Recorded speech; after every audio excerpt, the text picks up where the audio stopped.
अंजलि के हाथ एक ऐसा सबूत लग जाता है जिससे अंजलि आसानी से पद्मा के खिलाफ केस जीत सकती है। दोस्तों, एपिसोड की स्टार्टिंग करने से पहले हमारे चैनल को सब्सक्राइब जरूर कर लेना और वीडियो को लाइक जरूर कर देना। तो दोस्तों, स्टार्टिंग में हम देखते हैं कि एडवोकेट अंजलि अवस्थी पंकज पुरोहित सर को फोन करती है और कहती है कि आपने अपना फर्ज बहुत अच्छे से निभाया है सर।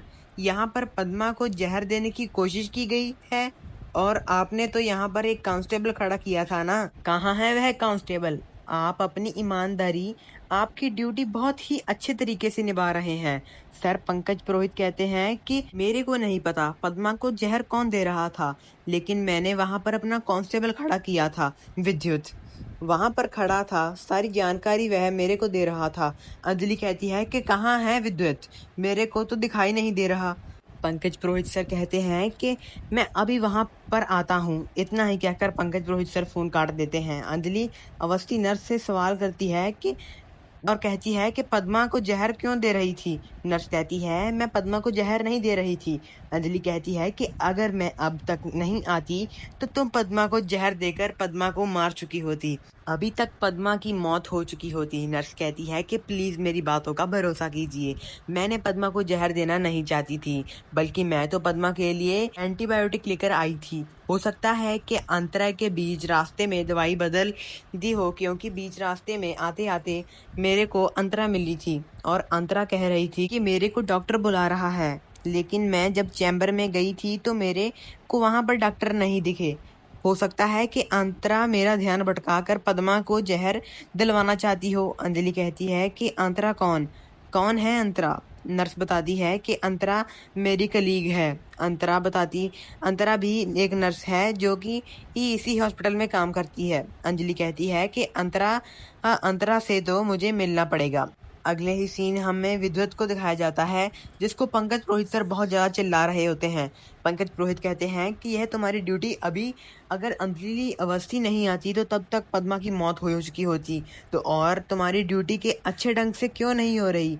तुम क्या कर रहे थे कि एक खाक ड्यूटी निभा रहे थे तुम? विद्युत कहता है कि मेरी ड्यूटी निभा रहा था, लेकिन मैं 2 मिनट के लिए वॉशरूम गया था। अंजलि कहती है कि झूठ बोल रहा है, यह कोई वॉशरूम नहीं गया था, बल्कि यह चंद्रमन ठाकुर के साथ मिला हुआ है। यह चाहता है कि 2 मिनट के वॉशरूम का बहाना बनाकर जाए, इतनी देर में नर्स पद्मा को जहर देकर पद्मा को मार दे। पंकज पुरोहित कहते हैं कि हमारी ड्यूटी ही हम कर रहे हैं ना, हमें पूछताछ करने दीजिए, आप बीच में दखलंदाजी मत कीजिए। आपको बिल्कुल भी राइट नहीं है कि आप किसी भी इंस्पेक्टर पे ऐसे घिनौने इल्जाम लगाएं। अंजलि कहती है कि राइट मुझे तो सारी चीजों का है, और आपके कांस्टेबल ड्यूटी करने की जगह वॉशरूम चले गए। आपको यह पता ना हो पता, पर आपको यह पता है कि मुझे राइट कुछ बोलने का नहीं है। पद्मा की सिचुएशन कितनी ज्यादा क्रिटिकल है, पद्मा के पीछे कितने ज्यादा लोग लगे हुए हैं, पद्मा को मारना कितने लोग चाहते हैं। अगर आपको कांस्टेबल को पता है तो पद्मा के आसपास से ये एक पलक भी नहीं झमकता। इसकी इतनी सी लापरवाही से पद्मा की मौत भी हो सकती थी, और इसका नतीजा मैंने आज देख लिया है। अगर मैं सही समय पर नहीं आती तो पद्मा अभी तक मर चुकी होती। विद्युत कश्यप जी ही के खिलाफ तो मुझे कोर्ट में फॉर्म करना ही पड़ेगा, जिसमें विद्युत कश्यप की पूरी स्टेटमेंट लिखी होगी। पंकज पुरोहित कहता है कि यह आपका काम नहीं है, हमें हमारा काम करने दीजिए। आपका काम है कोर्ट के अंदर वकालत करना, तो आप कोर्ट के अंदर वकालत कीजिए। ऐसे ही किसी कांस्टेबल पर ऐसे बिना पूछे जवाब मत दी ठोकिए, शोभा नहीं देते हैं आपको। आप अपना काम करते ही अच्छे ढंग से अच्छे लगते हो, मुझे भी अपना काम अच्छे ढंग से करने दीजिए, मेरे काम के बीच मत दखल अंदाजी कीजिए, और मुझे पता है कि मुझे क्या करना है क्या नहीं। आप कौन होती हैं मुझे ड्यूटी सिखाने वाली? अंजलि अवस्थी कहती है कि आपने तो अपनी ड्यूटी बहुत ही अच्छे तरीके से निभाई है, आपने कांस्टेबल ने तो उससे भी अच्छी तरीके से बहुत ड्यूटी निभाई है। आप मुझे सिखा रहे हैं कि मुझे ड्यूटी कैसे करना चाहिए? पंकज पुरोहित कहते हैं कि यह मेरा इलाका है और यहाँ पर मेरा ही ऑर्डर चलता है। आपकी बात चलती होगी अदालत के अंदर, यह हमारा पुलिस स्टेशन है, यहाँ पर इंस्पेक्टर की ही बात चलती है। सवाल जवाब कीजिए, मैं आपको नहीं रोकूंगा, लेकिन मेरे इलाके में आप सवाल का जवाब नहीं ढूंढ सकती। पंकज पुरोहित अंजलि के ऊपर चिल्लाने लगते हैं। अंजलि कहती है कि उंगली नीचे कर कर बात कीजिए सर, हॉस्पिटल में खड़े हैं। एक डॉक्टर बोलते हैं कि यह हॉस्पिटल है, यहाँ पर कोई पुलिस स्टेशन का आदमी ऐसे चोर नहीं जा सकता। एडवोकेट अंजलि वैसे गुस्से में बोलती है कि आप भी कहीं बिके हुए तो नहीं हो जो कि ऐसी ऐसी हरकतें कर रहे हो। आप क्या चाहते हो? विद्युत कश्यप को बोलती है ये सारा कुछ, और ये कहती है कि ये आप तो अंतरा की साइड भी ले रहे हो, कहीं तुम मिले तो नहीं हो चंद्रमान सिंह ठाकुर के साथ।